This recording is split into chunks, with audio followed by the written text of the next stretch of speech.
question of how do you make choices about which clients to take and how much client work to take on. First of all, and this may sound useless at first, but it's very individual and personal. It depends upon what you want to do and where you're at.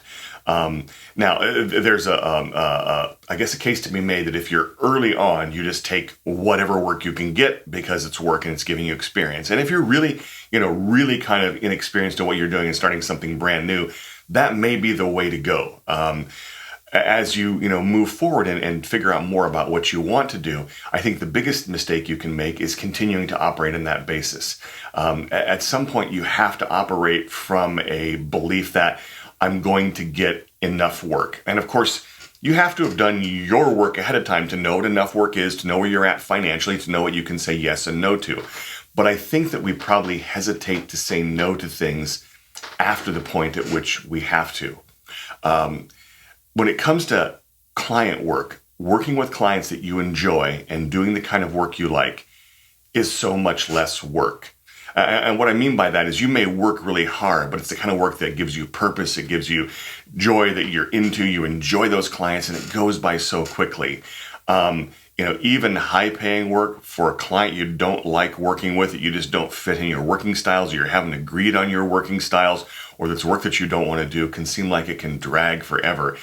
And that has a negative effect on everything else. It kind of drags you down. So I do believe, it's going to sound like a Hallmark card, but kind of productivity is rooted in joy, right? If you're doing work that gives you joy, you're going to be very productive. If you're doing work that causes you some sort of dread or is a drag on you, you're going to be very unproductive, and that bleeds into everything else. So I think that's a critical thing.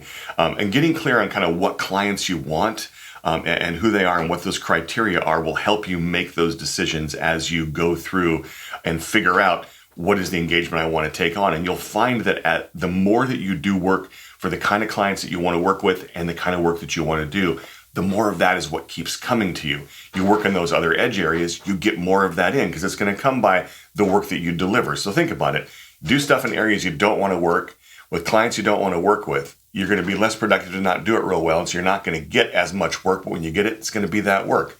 Doing work that you love doing, that gives you joy with clients you enjoy working with, you'll be much more productive, more effective, and you're going to get a lot more referrals from those people saying, this was great work. So don't underestimate really letting go of the work that's not good work and focusing on the work that is.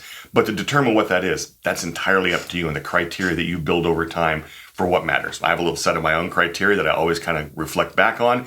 And if it doesn't meet those criteria, I have to stop myself from getting over enthused about it, even if it's good money.